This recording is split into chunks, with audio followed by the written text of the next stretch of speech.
Bienvenue à votre émission Une porte sur la vie. Il me fait plaisir aujourd'hui de m'entretenir pour vous avec Mme Paulette Chénard et Mme Jacqueline Blais.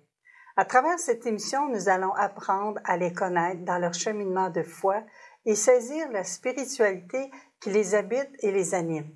Spiritualité d'ailleurs particulière et très accessible pour chacun de nous. C'est pourquoi je tiens à ce qu'on en parle ensemble. Bonjour, Madame Chénard. Bonjour, Louise. Ça va bien? Oui, très bien, merci. Alors, bonjour aussi, Jacqueline. Bonjour, Louise.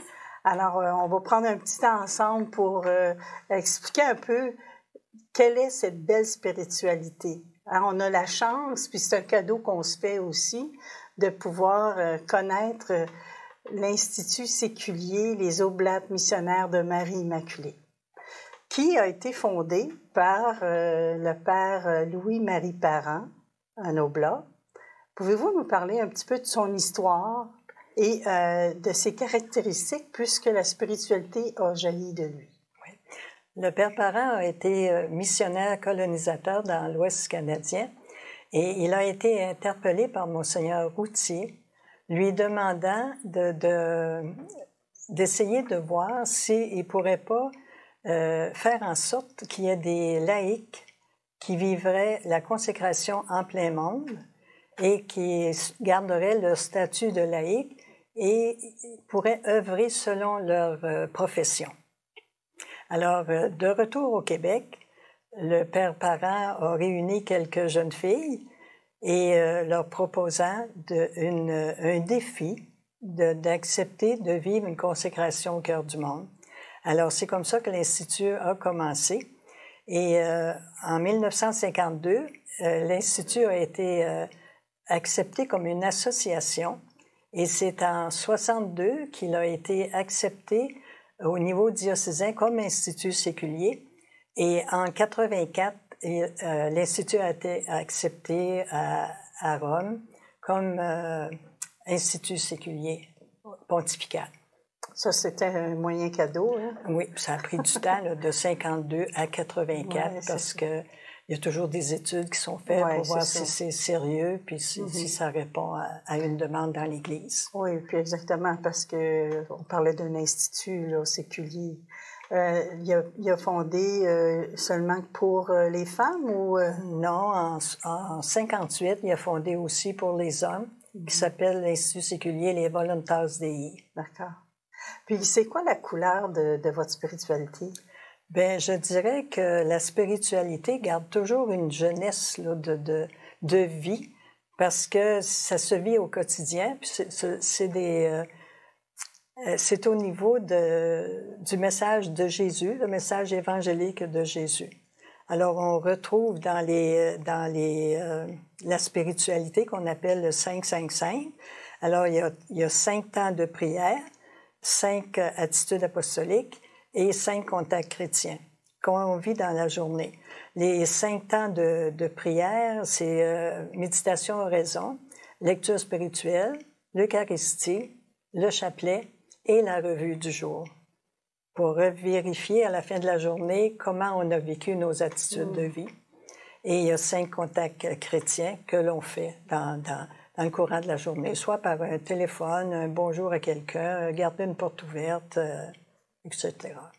Bien là, j'imagine qu'à la fin de la journée, vous ne cochez pas si vous avez fait toutes les 5-5-5. Non, non, parce que...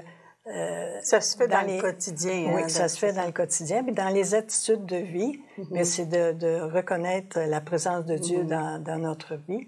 Après ça, l'absence de critique négative, regarder les personnes plutôt avec un regard aimant, l'absence de plainte inutile. Un événement, on ne peut pas le changer, il vaut mieux l'accepter positivement. Être un aide de service, c'est être un élément de paix dans son milieu. Ouais, c'est tout un programme de vie, hein? Ça fait partie de vos engagements? Oui, oui. Bien, on a en plus l'Institut, les membres sont consacrés, vivent la consécration, le célibat consacré. Ouais. Les vœux, selon un institut séculier, c'est garder le cœur libre pour aimer inconditionnellement. Le vœu de pauvreté, c'est un cœur libre pour partager avec les autres nos forces et aider, par exemple, dans notre environnement, soit Centraide, la Fondation de l'Hôpital Sainte-Croix, René Verdier, différents besoins qu'il y a dans notre milieu. Puis, j'en reviens pas, là, tout ce que vous me dites, là, je trouve ça rempli de vie puis de sens. Oui. Puis, là, le charisme puis la mission. Oui. Hein? Le charisme de l'Institut, c'est une constante disponibilité à la volonté du Père pour vivre partout la charité du Christ par le service avec l'aide de Marie. OK. Et la mission, c'est témoigner de l'amour inconditionnel du Père par nos 5 attitudes. En tout cas, ça n'a pas l'air à vous déprimer. Vous êtes une femme, non. Vous êtes une femme très joyeuse et sereine. Hein? Fait que c'est sûr que quand on s'engage à vivre tous ces points spirituels, c'est parce qu'on a le cœur tourné vers Dieu, puis vers nos frères, parce que c'est ça que je vois beaucoup dans votre spiritualité. C'est que, oui, vous êtes tourné vers Dieu, tout ça, mais Dieu, les frères, frères et Dieu, fait que... Oui, puis je pense que les temps de prière, c'est quelque chose que tu peux faire au début de la journée et ça te donne l'air d'aller pour la journée. Oui. Tu sais, je pense qu'il y a beaucoup de personnes qui font des temps de prière le matin. Vous avez un aspect fort missionnaire dans votre institut, parce que vous êtes au cœur du monde. Hein? Oui. Actuellement, nous sommes dans 20 pays. Et dès le début de l'Institut, il y a eu des missionnaires. Après, l'Institut a été fondé en 1952. Et en 1954, il y avait déjà des missionnaires qui allaient au Laos et au Vietnam. Et ça a continué par après dans d'autres pays, puisque nous sommes dans 20 pays. C'est beaucoup. Et ce sont des Canadiennes qui sont allées implanter l'Institut dans ces pays-là. Et maintenant, c'est les femmes du pays qui sont responsables de l'Institut. Ça, c'est vraiment un beau témoignage d'incarnation et de fécondité. Je vous remercie beaucoup. Puis, avant de terminer avec vous, parce qu'on va aussi aller voir Mme Blais pour en savoir plus, j'ai vu aussi que vous aviez une vocation particulière dans le sens que elle est grand-maman, elle est veuve, même, je pense, des petits-enfants, je ne sais pas trop. Oui. Puis elle est quand même oblate. Oui, hein? Oui, elle est oblate. Mais dès le début de l'Institut, la mère du père parent était oblate. Puis il y a une autre dame aussi, ses 2 filles étaient oblates et elle était oblate elle-même. Ah, tu vois, on peut bien s'engager là où notre cœur le dit.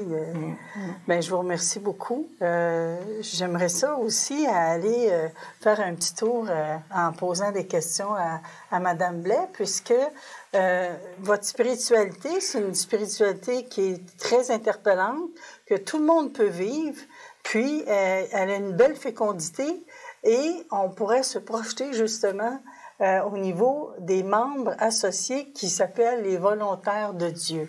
Et on en a une avec nous, c'est Mme Jacqueline Blais. Bonjour Jacqueline. J'aimerais ça que tu nous dises brièvement comment tu as connu justement l'Institut. Bien, moi, c'est Paulette, bien sûr, qui m'a parlé des Oblats, des volontaires de Dieu.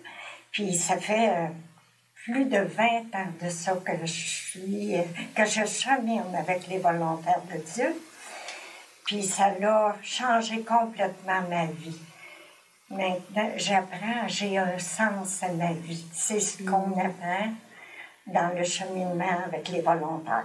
OK. Puis, les volontaires, bon, c'est un groupe. Il y en a un à Drummondville, justement. Oui. Vous êtes combien à Drummondville? On est 8 personnes. Moi, je suis la responsable et Paulette est notre oblate. Puis, on se réunit une fois par mois. Puis, durant nos rencontres, on a bien sûr la parole de Dieu présentée par Paulette. Puis, cette année, on va développer sur notre histoire de vie avec les attitudes. Fait que quand vous vous rencontrez, bien, c'est fraternel. Oui. Hein? Il y a toujours un temps, je pense, d'accueil, puis d'écoute aussi des autres, de ce qu'ils ont vécu, pour savoir, pour les soutenir, puis s'encourager à travers des aspects de la spiritualité. Hein? C'est ce que vous m'aviez partagé. C'est des belles rencontres amicales. Puis, bien sûr qu'on se garde toujours en contact. On a juste qu'un petit site privé sur Messenger pour se garder en contact chaque jour par la parole de Dieu. Puis aussi pour nos rencontres sur les réseaux sociaux en hiver. D'accord. C'est plaisant, ça. Fait que Mme Chenard, c'est pas un groupe fermé, hein, les associés. Non. Donc, s'il y a des personnes qui veulent s'ajouter, qui ont le goût de vivre cette spiritualité-là, qu'est-ce qu'il faut faire? Bien, d'abord, il faut en parler. Puis l'exemple que je vais te donner tout à l'heure, il y a une femme à l'église que j'ai rencontrée et on s'est mis à parler. Bien, j'ai dit, est-ce que tu aimerais ça, être volontaire pour vivre les 5 attitudes que je lui ai expliquées? Elle dit, je te dis pas non. Oui. Tu vois, hein, il faut des fois interpeller parce qu'il y a des personnes qui vivent leur foi puis ils aimeraient ça, vivre une spiritualité, puis un petit clin d'œil comme ça, puis tu dis, sais-tu, ça me... Oui, j'irai voir, tu sais. Puis, je vois aussi que, étant donné qu'ils ont un aspect missionnaire assez fort, vous avez sûrement des rencontres ou comment vous vivez ce lien-là avec les associés de d'autres pays? Par les réseaux sociaux. Justement, aujourd'hui, on avait une rencontre sur Zoom. C'était tous les volontaires du groupe francophone du monde entier. C'est Violaine Couture qui nous réunit. Puis en même temps, elle nous donne des enseignements. Puis imagine que moi qui aime voyager à travers le monde, ben je voyage virtuellement avec les volontaires de Dieu. C'est bien ça. Fait que ce sont des rencontres vraiment intéressantes. Oui, avec Mme Couture, on sait qu'elle est très qualifiée pour vous nourrir spirituellement avec la spiritualité. Puis la parole de Dieu, ça, c'est son fort aussi, hein? Bien, je vous remercie beaucoup. Puis, je sais que vous avez un site web, une page Facebook.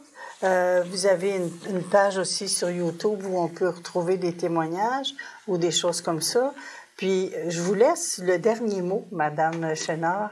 Oui, bien, moi, je voudrais vous dire qu'avoir une spiritualité dans sa vie, c'est apprendre à s'habiter pour mieux se donner. C'est vraiment beau. Je vous remercie beaucoup tous les deux, puis à la prochaine. Merci à toi.